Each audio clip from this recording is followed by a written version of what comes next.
Station, this is Houston. Are you ready for the event?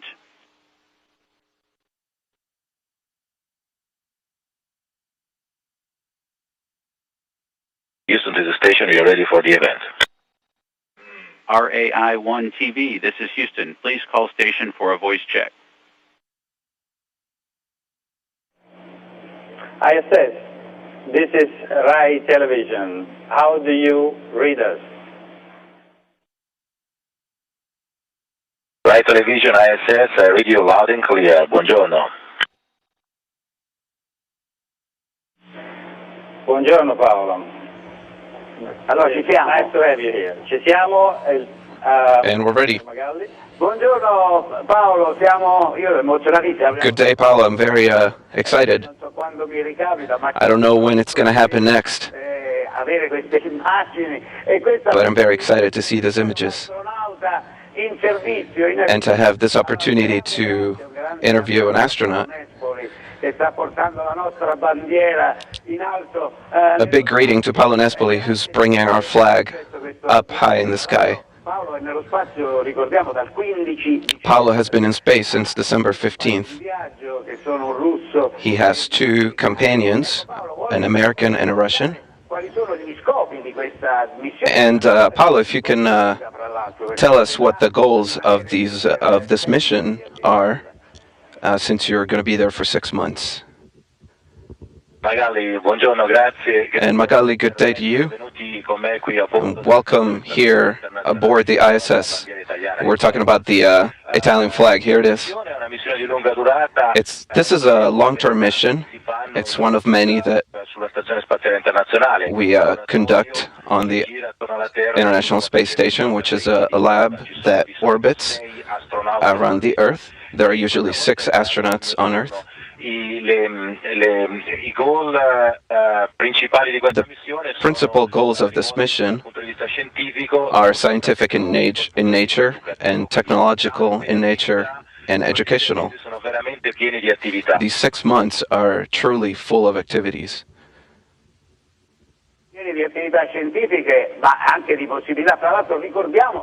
And also, I'd like to remind everyone that Mr. Nespoli is an engineer who has had a training in the medical field.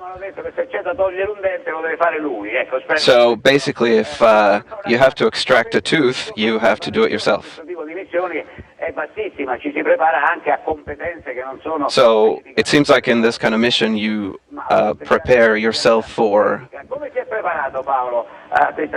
things that are not in your field.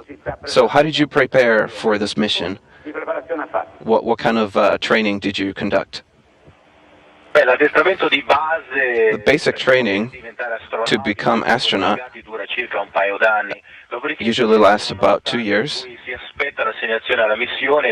And then there's a time where you're waiting for an assignment to a mission, and that's when you conduct other activities such as extravehicular activities, maneuvering the arm.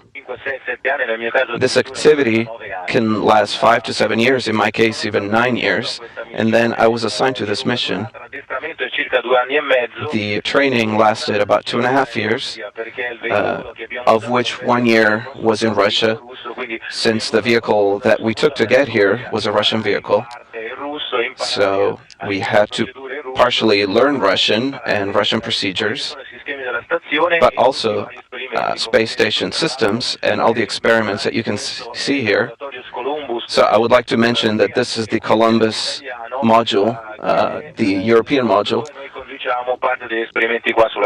which is one of the places where we conduct experiments on board here on station.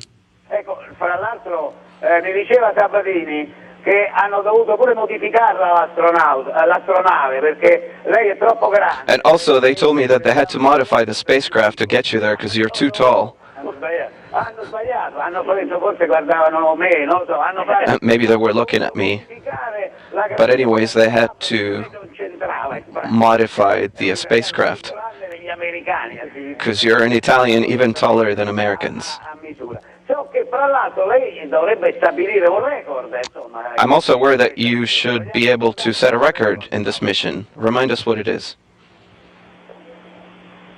Ragazzi, non lo so, non so se si riferisce al record di I don't know. I don't know if you're talking about the record for permanence in space for an Italian. It's the only thing I can think of.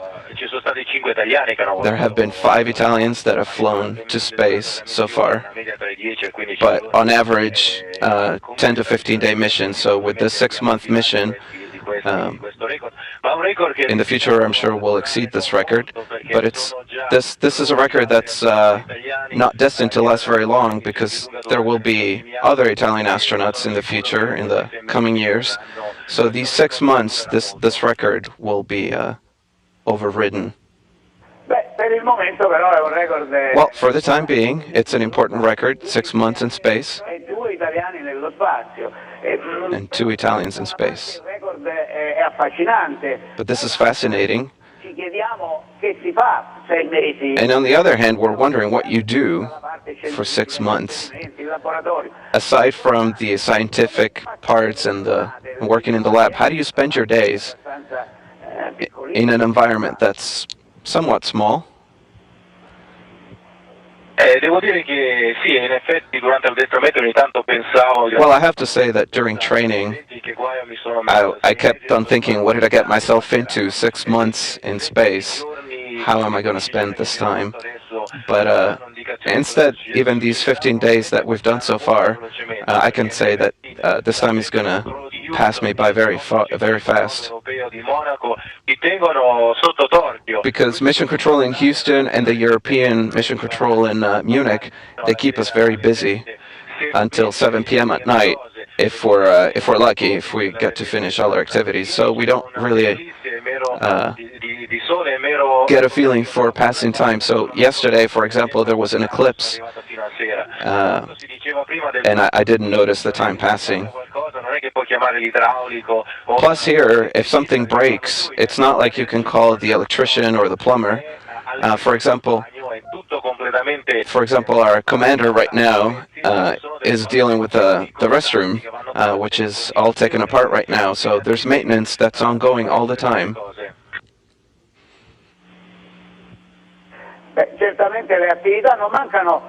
Well, certainly it seems like there's no lack of activities. So you have also done many photographs, which is a hobby that you're still keeping up there on station. And you have sent down to Earth some beautiful photos that are being published by magazines. In Italy at night, there's one of Italy at night without clouds.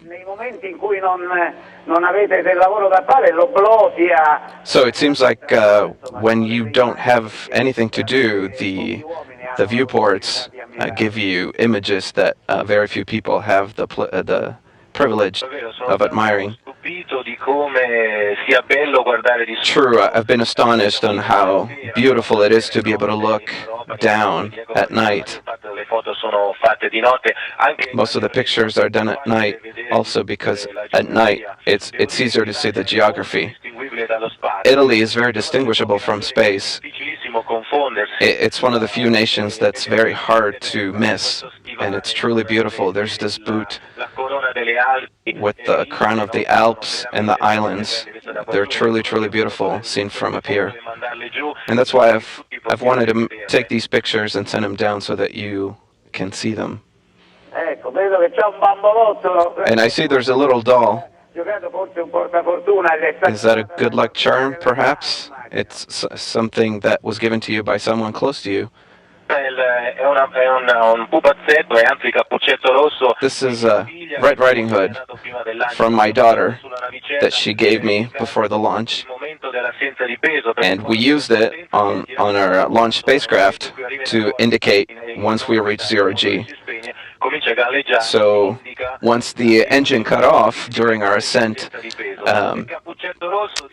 Red Riding Hood just started floating, so we could tell that we were in 0G.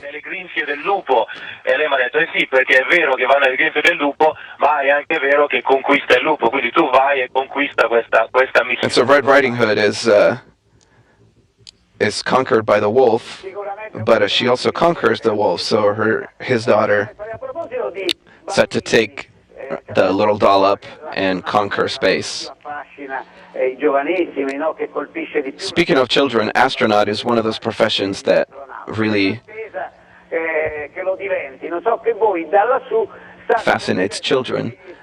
So while they wait so that they can become astronauts, we are aware that you're conducting experiments that involve children down here on Earth. What kind of experiments are you conducting? Well, these are educational experiments. It's a way to involve kids and show them that science can be fun. So we're going to be doing an experiment coordinated by the European Space Agency that will grow some plants here on orbit, and we will distribute some kits throughout schools, and we'll grow these plants, and we'll make some scientific comments on how they grow, how much water they take, and so simple things, but they already give you an idea on the scientific method and how you can scientifically observe something simple as growing a plant.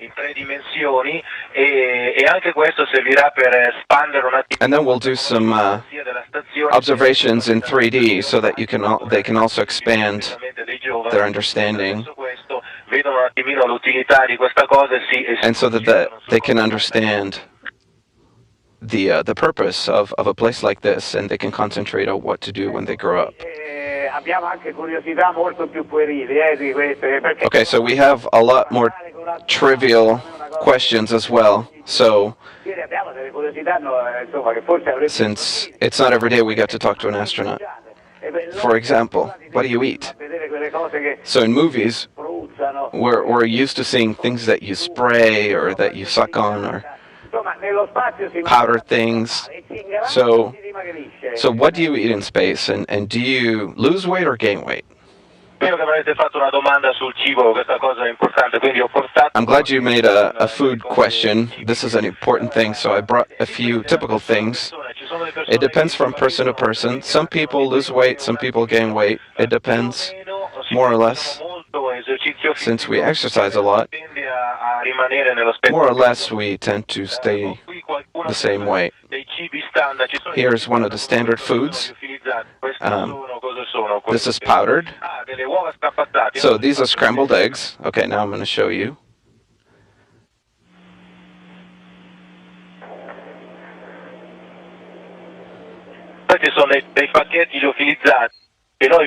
So these are dehydrated packets that we rehydrate, and then we'll leave about 10 minutes so that they come back, and then we'll eat them with fork and knife. Then we have little tins of sardines, and we have little tins of meat. We have some fruit. We have little bags like this one. For example, this is curry chicken, and we can heat it up in a type of toaster oven, and then we can eat it. So as you can see here in space, you have to be careful with what you do, because then you can't find things. On Earth, everything falls to the ground. Here, they kind of go everywhere, so it's kind of interesting. Well, thank you for the explanations. In the meantime, you should tidy up. But for example, New Year's Day, did you have a special New Year's menu, or did you eat dry eggs and sardines? To be honest with you, we ate tins even that evening. The Russians gave us some little gift packages with chocolate, and they also brought us some lemons and onions. I'm not sure if this qualifies as a New Year's Day meal, but having fresh things here on station is not an everyday occurrence. So anyway, I'm sure it was appreciated.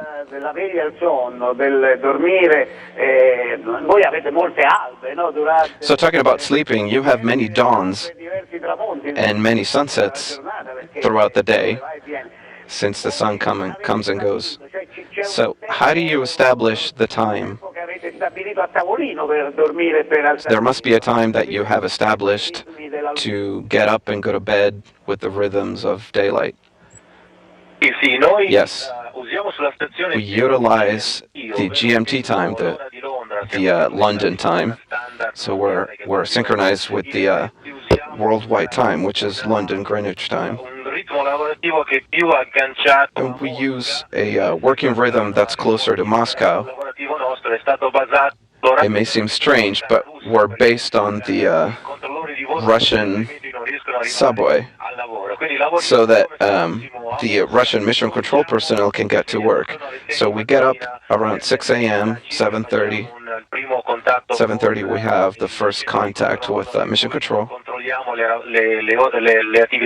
And then we check the work activities for the day. And then we work and pause for lunch and work until 6 or 7 p.m. This is how things work. We don't look outside much, so we don't really get a feel for this continuous following of dawns and sunsets, unless it's evening, so we go in the cupola and look down. And that's the time where Europe is at night, but the rest of the world is in daylight. Quell'altra affascinante attività, che insomma è quella che colpisce molto noi. Another fascinating activity that we only see in movies. So the extravehicular activities, does it ever happen that you walk out of the International Space Station, or are you always in there? Well, it's not like somebody can say, I'm tired tonight, I'm going to go out the station tonight to go watch a movie. It's not that simple to do an EVA. The spacesuits are very delicate. All pieces have a life, so they can always be used a certain number of times. So we try to limit the number of times that you have to use these spacesuits. In this mission, we do not expect to conduct any spacewalks unless there will be a need or an emergency, or something will break down or something happens. In that case, we'll have to go outside to go fix it. In fact, a great part of the morning I spent setting up my spacesuit for spacewalks in case of emergency. In a few weeks, a Japanese refuel vehicle will arrive. And in case there's a problem with that, it'll be my and the commander's job to go outside and go fix it. So we hope that it won't happen, but if it should, we're ready, and I will go outside and gladly go outside to take a walk. Well, certainly it's an extraordinary experience. So, Mr. Nespoli, I'm sure you have visitors, because I'm sure even in space you can't just be by yourself. So Vittori is going to be coming. He's one of your astronaut colleagues that we've talked to. So he's going to bring some more things to make you work. But it should be nice to see someone new. But I'm sure it's not Vittori that you're missing right now. You have a family. So we just talked about your one-year-old daughter. How do you stay in touch?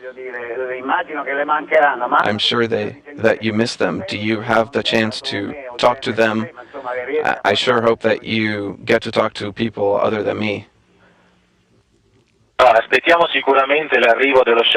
We certainly await the arrival of the shuttle at the end of February, and then after that there will be a shuttle with Roberto Vittori that I'm looking forward to see, and we'll see what he brings us. But we do stay in contact with our families. This is a truly important thing. We have a sort of telephone available that we can use to call and listen and talk to more or less who we want to throughout the world. And then once a week we have the chance to do a video conferencing with the system that's less sophisticated than the one we're using right now. The resolution is a little lower, but we can video conference so that we can say hello to one another. For example, yesterday was my wife's birthday, so we had a special video conference in which I was able to wish her happy birthday from space. It doesn't happen all the time. Sicuramente no. Nespoli, noi la Surely doesn't. Mr. Nespoli, we thank you because the time that Houston has conceded us is running out, and we don't want to interfere with your activities.